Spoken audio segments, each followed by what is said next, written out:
Office of Science and Technology Policy to map out the president's bold vision for driving that commercial fusion in the next decade with the highest safety standards, with cost-effective, equitable deployment that positions American businesses to lead and communities to thrive, and with a skilled workforce that's diverse and inclusive. This is what it looks like for America to lead, and we're just getting started. Another big congratulations to Lawrence Livermore National Lab. Their team is here. Where are you, team? There you are. And they'll be, yes.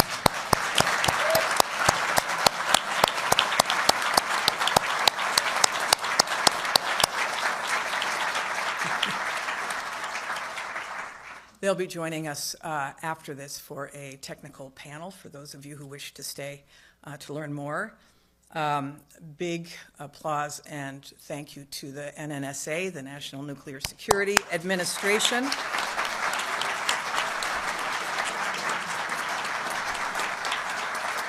And everybody who has been involved in this fusion breakthrough that will go down in the history books. You're going to hear more about the details of the experiment from Administrator Ruby and Director Budil. But first, I'm going to turn it over to the President's Science Advisor and Director of the OSTP, Dr. Arati Prabhakar. Thank you so much. Thanks, Secretary Granholm. What a pleasure to be invited to come celebrate this amazing moment here at the Department of Energy. It's really a privilege to be here. So when I heard this news, for me, the years fell away, and all of a sudden it was 1978. I was a summer student in the middle of my college years, 19-year-old kid, and I got the chance to go work at Lawrence Livermore National Laboratory. And I showed up. And so you got to picture this. I'm wearing my bell bottoms. I've got long black hair. And I show up, and I'm a 19-year-old kid, and they give me a laser to work on. And I said, this is cool. I like lasers. But what's this laser all about? And they said, we think that if you point enough lasers at a pellet of fuel, we want to see if we can get more energy released from fusion than the amount of energy that the lasers deliver into that pellet. And I said, well, that's cool. And I spent 3 months working on this fun laser, and and after my adventure with the laser that summer in Livermore ended, I went off and did completely unrelated things. But I have always kept an eye out and watched to see what was happening at Livermore as they pursued this idea of ignition, of achieving this kind of controlled fusion reaction for decades. And I went off and didn't do anything more about fusion, but the people I worked with and their successors kept going. And they went through periods of triumph, and they went through tremendous struggles and setbacks. They never lost sight of this goal. And last week, lo and behold, indeed, they shot a bunch of lasers at a pellet of fuel, and more energy was released from that fusion ignition than the energy of the lasers going in. And I just think this is such a tremendous example of what perseverance really can achieve. And I had the great pleasure of meeting the team, whom you'll talk with when you hear the panel in a little while. And they have come from many different parts of the world. They've studied many different fields. Many of them were summer students at Livermore, but decades after I was. So it took not just one generation, but generations of people pursuing this goal. And it's a scientific milestone, scientific energy break-even to achieve this. But of course, as with all of these kinds of complex scientific undertakings, it's also an engineering marvel beyond belief. And this duality of advancing the research, building the complex engineering systems, both sides learning from each other, this is how we do really big, hard things. So this is just a beautiful example. So, I also have been reflecting on how long the journey can be from knowing to doing, because it's a century since we figured out that it was fusion that was going on in our sun and all the other stars. And in that century, it took so many different kinds of advances that ultimately came together to the point that we could replicate that fusion activity in this controllable way in a laboratory. And I think it's just a reminder that sometimes, even when we know something, it's a very long time before we can turn it into something that we can actually harness and start to be able to use. And as the Secretary described, I think it's that prospect now is one step closer in a really exciting way. Okay, so, let me just finish by saying I think this is an amazing example of the power of America's research and development enterprise. This is what the Department of Energy works every day to support and to drive. It's what our Office of Science and Technology Policy at the White House focuses on every day, is how do we strengthen and advance this enterprise. And it is an enterprise that President Biden has championed in a way that no one really ever has before. He submitted a budget for supporting federal R&D that is the biggest ever that we've had in this country. And so I want to take a moment and congratulate the entire Department of Energy with Secretary Granholm's tremendous leadership, the National Nuclear Security Administration here that has championed this effort for so long, Lawrence Livermore National Laboratory, and especially and particularly all the scientists and engineers across many years who got us to this moment. President Biden loves to say that the one word that defines America is possibilities, and this is such a wonderful example of a possibility realized, a scientific milestone achieved, and a road ahead to the possibilities for clean energy and even deeper understanding of the scientific principles that are at play here. So thanks again, congratulations, and all the best from the White House. And now, thank you. Thanks so much. And now it's my privilege to get to introduce Jill Ruby. She is the Undersecretary for Nuclear Security here at the Department of Energy and also the Administrator of NNSA.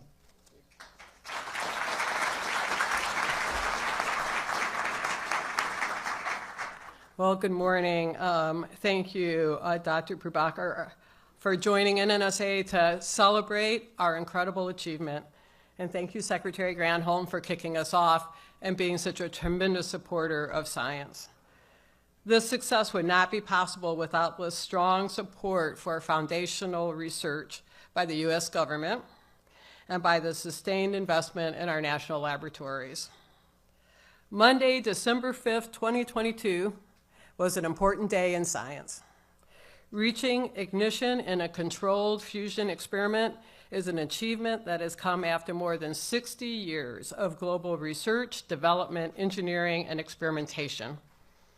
The people at Lawrence Livermore National Laboratory's National Ignition Facility reached this ignition milestone because of the work others did before them, their analysis of data and models, their continued pursuit to have the best possible facility, and their sheer excellence and grit. I would like to thank the members of Congress, thank you so much for being here today, that supported the National Ignition Facility, because your belief in the promise of visionary science has been critical for our mission. I'd also like to thank the international partners that worked with us on this, because their collaboration demonstrates the power and possibility of advancing scientific pursuits. But finally, a giant thank you to the talented federal defense programs and national security enterprise teams that supported this work at Lawrence Livermore. We are so proud of the accomplishments of our Livermore's National Ignition Facility. The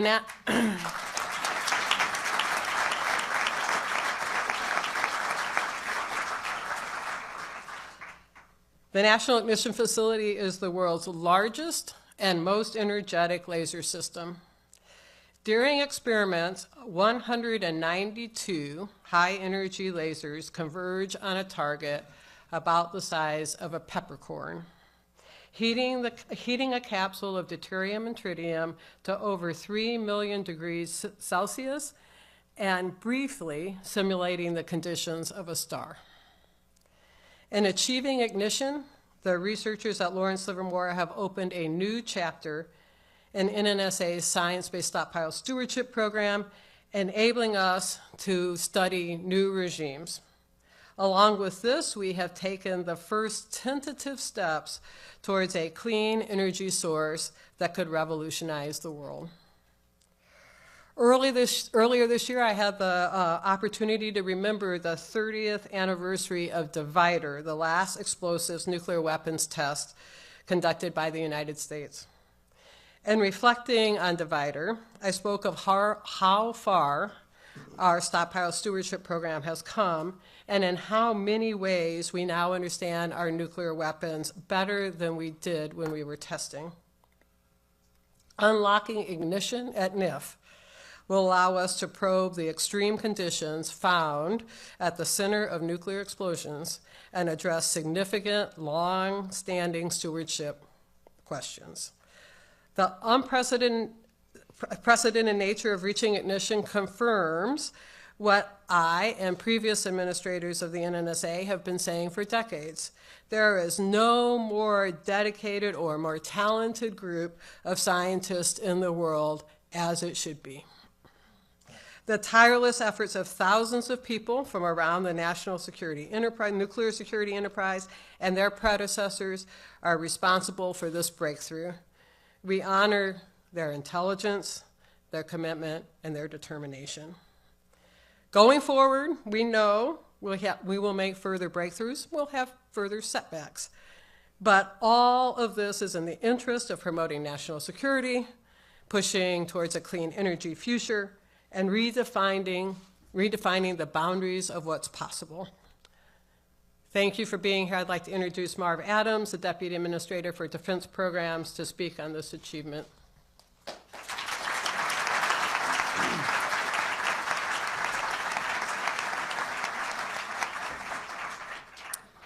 Thank you, Administrator Ruby. A paraphrasal of Abraham Lincoln strikes me as fitting here.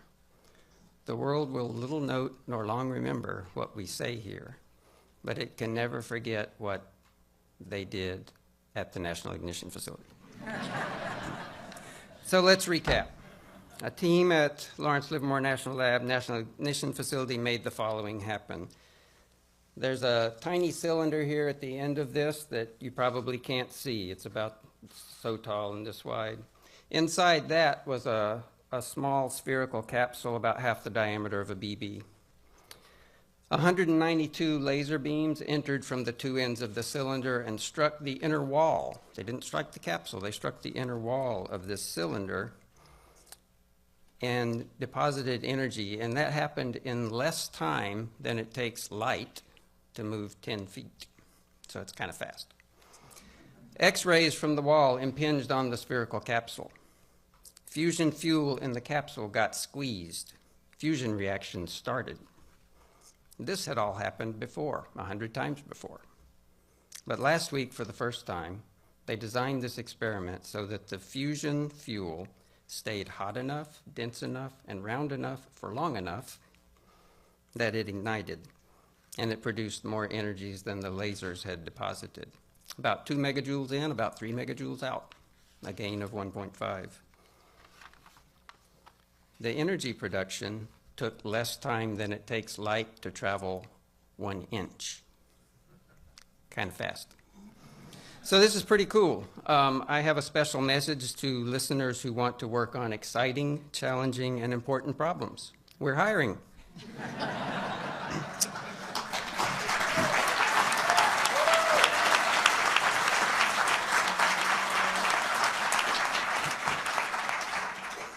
So, fusion is an essential process in modern nuclear weapons, and fusion also has the potential for abundant clean energy. As you have heard, and we'll hear more, the breakthrough at NIF does have ramifications for clean energy. More immediately, this achievement will advance our national security in at least 3 ways. First, it will lead to laboratory experiments that help NNSA defense programs continue to maintain confidence in our deterrent without nuclear explosive testing. Second, it underpins the credibility of our deterrent by demonstrating world-leading expertise in weapons-relevant technologies. That is, we know what we're doing. Third, continuing to assure our allies that we know what we're doing, and continuing to avoid testing will advance our non-proliferation goals, also increasing our national security. The achievement we celebrate today illustrates that big, important accomplishments often take longer and require more effort than originally thought, and that these accomplishments are often more than worth that time and effort that they took. With that, I would like to welcome my friend and colleague, Dr. Kim Budell, the director of Lawrence Livermore National Laboratory, to speak about her laboratory's achievements.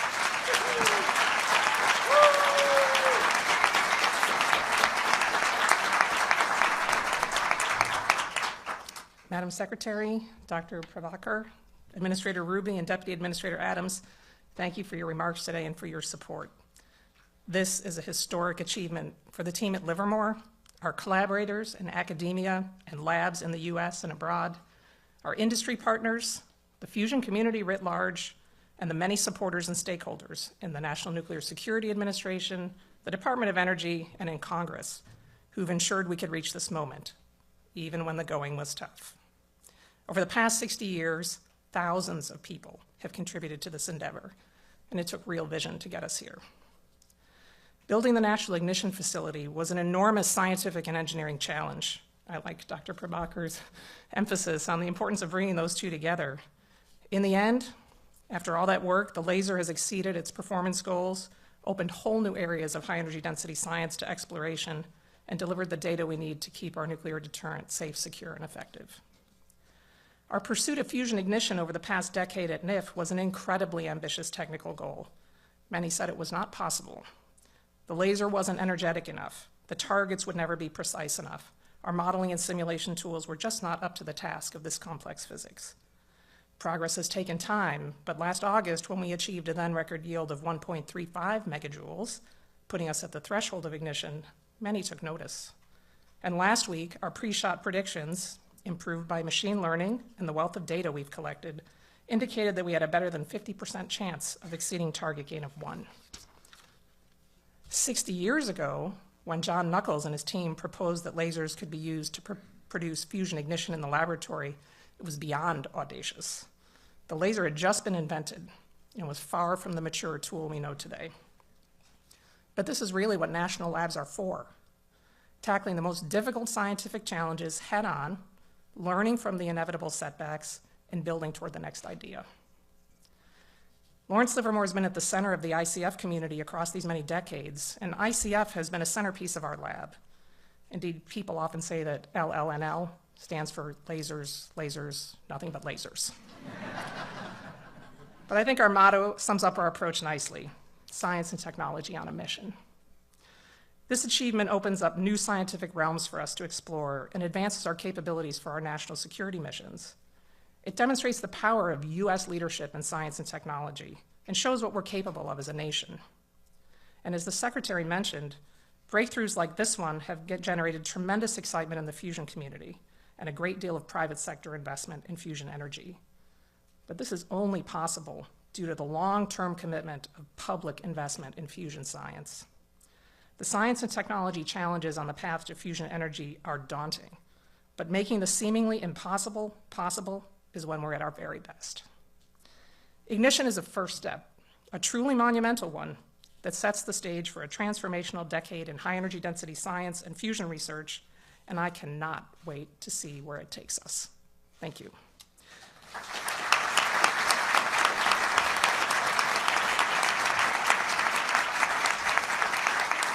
And I will hand the podium back to Secretary Granholm. Great, thanks.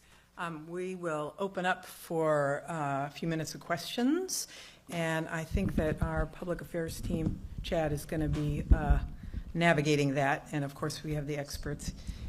And just here. give your name and your outlet, please. We're taking questions on this topic. Thank you. Yeah, hi, thanks. Ari Natter from Bloomberg News. I'm curious how long you think it'll be until we see commercialization of this technology, and also as a follow-up, if this happened on last Monday, why are we just hearing about it now? Thank you. It's going to take a while before we see this commercialized. I don't know if you want to say a word about that. Sure. Yes, there are very significant hurdles, not just in the science, but in technology. This is one igniting capsule, one time. And to realize commercial fusion energy, you have to do many things. You have to be able to produce many, many fusion ignition events per minute. And you have to have a robust system of drivers to enable that. So, probably decades, not 6 decades, I don't think. I think not 5 decades, which is what we used to say. I think it's moving into the foreground and probably, with concerted effort and investment, a few decades of research on the underlying technologies could put us in a position to build a power plant. On the question of what we've been doing for the last week, the team has been hard at work analyzing data. It turns out that when you ignite one of these capsules, it's unambiguous that something big happened. You make a lot of neutrons, but the data is not trivial to analyze, and the team invited all of their team members who understand the individual diagnostics to come in and work together to look at all the data to make sure we had the numbers right. And we brought in an external team of experts to do a peer review before we were ready to release the numbers. It's really important that we tell you the facts and that we get them right before we go public. So that's what we've been doing for a week. So You should probably stay there.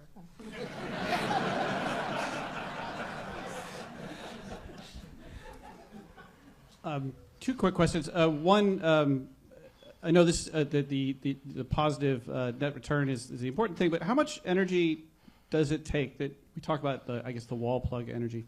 How much wall plug energy did it take?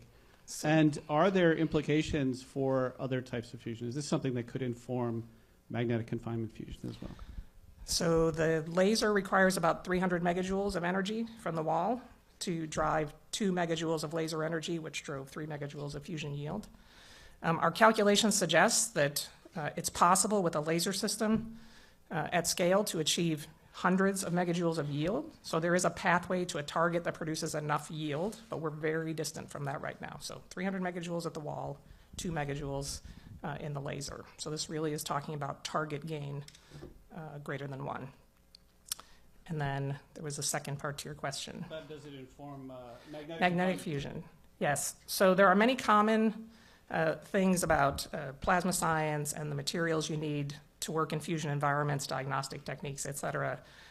Essentially, magnetic fusion works at low pressures and densities and for long times, whereas inertial confinement fusion works at high pressures and densities for very short times. So there are some similarities in the underlying physics, but the fundamental concepts are quite different. Secretary Granholm, Pete Baer with E&E News.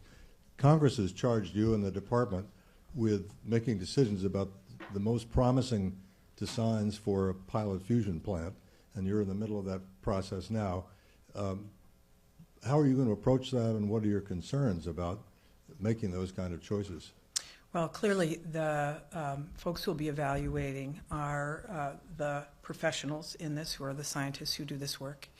And they will, like they do with all of these funding opportunity announcements, do a whole peer review process of each of the applications to determine which ones are most likely to be successful given the challenges. There's no parameters on whether these are magnetic confinement plants or laser confinement plants.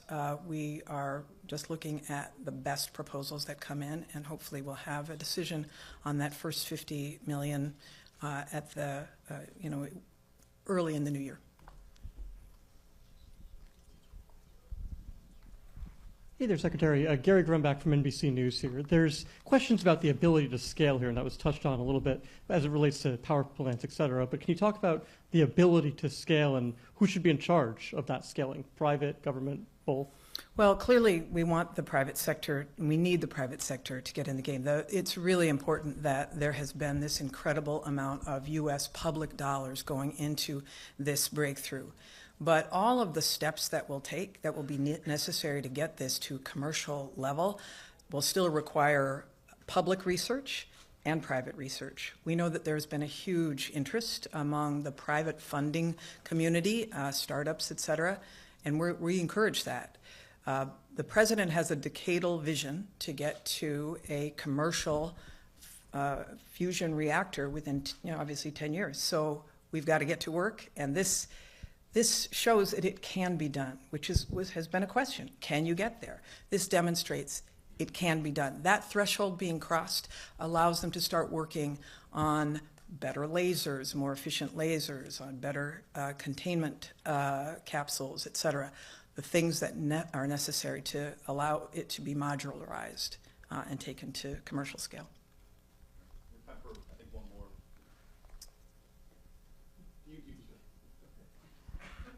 Thanks so much. I just wanted to clarify. You're saying, there's a goal to get this in a decade. You had said that there would be decades, plural, in terms of commercialization. How do you reconcile that? What is the timeline here? I think I get that. So there's two approaches to commercial fusion energy. One is based on magnetic fusion using devices like tokamaks. One is inertial fusion. There are private companies pursuing both approaches. The technology development, the foundational technology to begin to scale up toward a power plant is further along in the magnetic fusion community. And it's building more directly off the work that's been done in recent decades at facilities like JET in the United Kingdom, at the Princeton Plasma Physics Lab, at MIT, to build the foundational technologies up for magnetic fusion energy. The National Ignition Facility has been focused on creating this first step. If we could not ignite capsules in the laboratory, you could not see a pathway to an inertial confinement fusion energy plant. So this was a necessary first step.